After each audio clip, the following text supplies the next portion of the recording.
How's it going, everybody? It is your boy Luna the Programmer here, and today we're going to be talking about the patch notes for Genshin Impact Update 1.1. Now, I'm a bit late on this because of the fact that these patch notes were posted on the 9th. It is currently the 11th, and the update even was several hours ago. Now, a lot of this stuff is just time, the compensation, which is actually pretty good. I think you get a total of 600, so you get the 300 for each hour. Sorry, 60 for each hour the servers are down, which comes up to 300.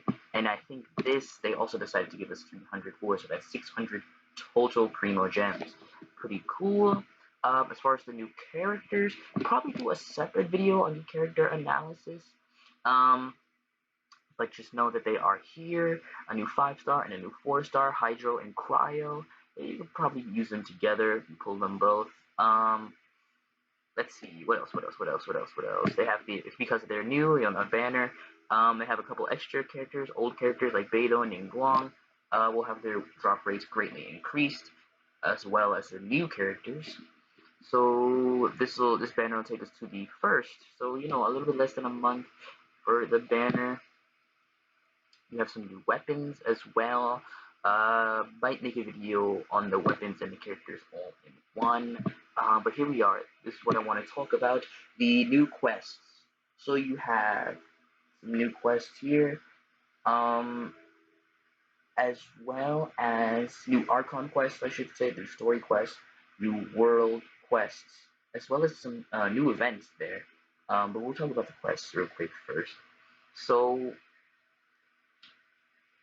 we're not going to really talk about the lore, but the fact that they're adding a bunch of new quests means, of course, that you'll be able to get new materials, right? You get their XP, like it says here. You get the Primal Gems, weapon enhancement materials, character XP, and other rewards, like probably some artifacts or whatever, right? Um, you know, let's see, what else? Yeah, the same stuff here, the new story quests, the new world quest, which allows you to tame Mora, scarce resource these days. A new event is what I'm thinking about. Peculiar meteorites are descending upon Tevat, bringing a rare sleeping sickness with them.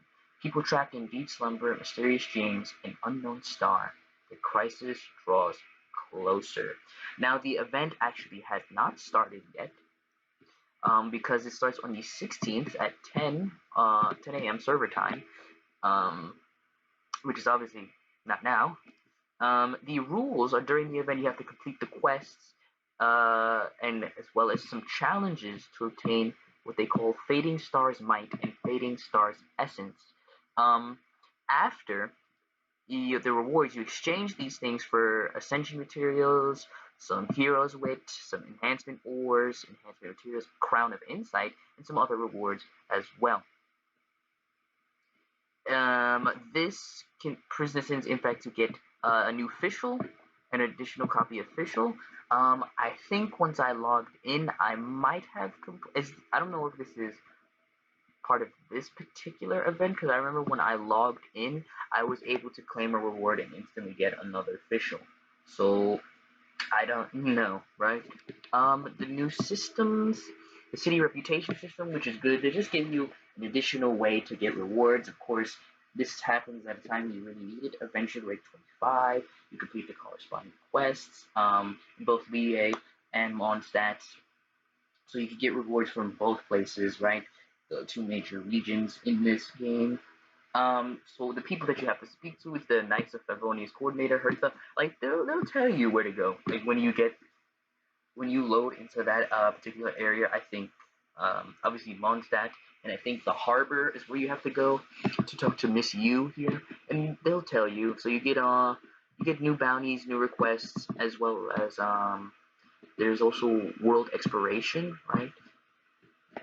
So once you finish these, you'll level up, and as you start to level up, you'll get some features, new city features, recipes as well, gadget blueprints, name cards, which pretty useless. Wind gliders, those are always nice. I feel like we didn't have enough of those, as well as other rewards as well. As far as the exploration stuff, you can zoom out now to see your quote-unquote exploration progress with each area. Obviously, the more stuff you do in any particular region, the more that will level up. So make sure this again really incentivizes exploration. And of course, all progress that you have already done, all the stuff you already explored, that progress is saved, so you do not need to worry about going and rediscovering the entire map for this to count, right?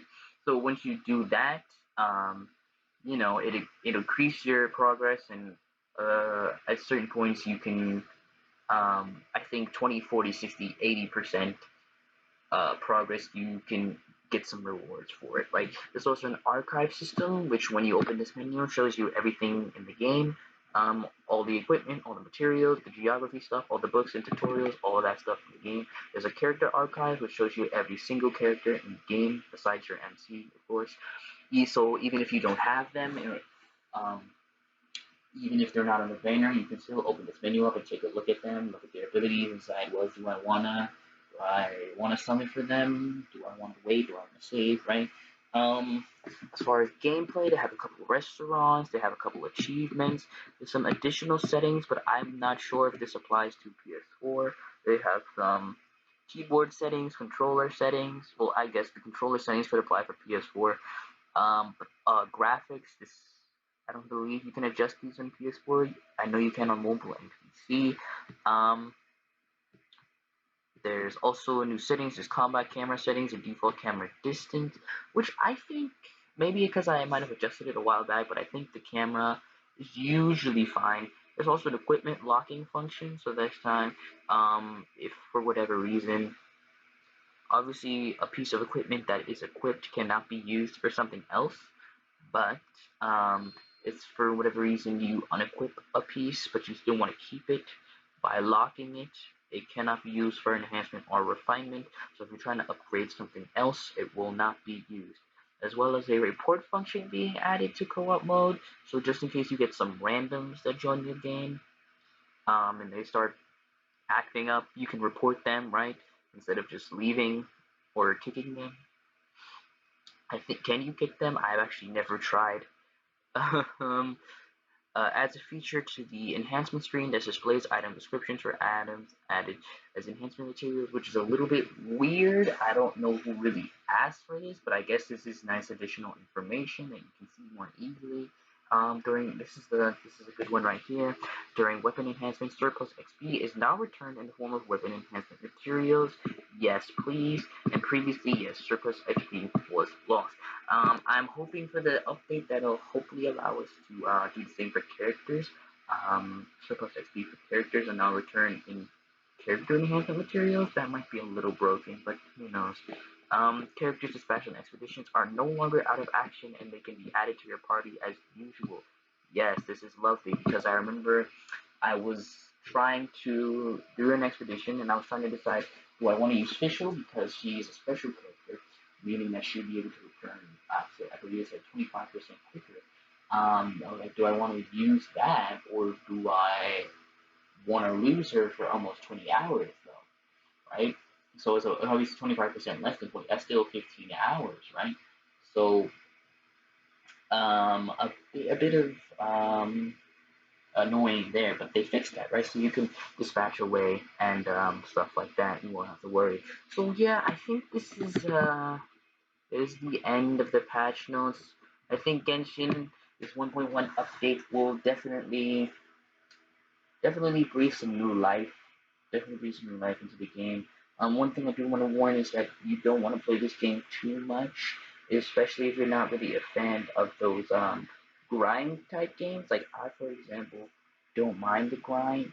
I play Destiny all the time, so I do not mind the incessant grind, but not everybody does. So you have to be careful. This game is good. You just gotta make sure you don't burn yourself out trying to grind for too much too early, right? Because you don't want to get yourself burned out on the game and then never return to it because you're like, fuck the grind, right?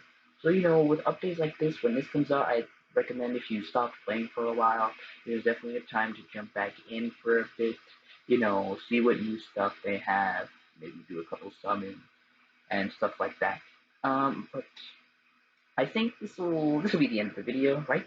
If you enjoyed the video or you learned something new, please be sure to leave a like.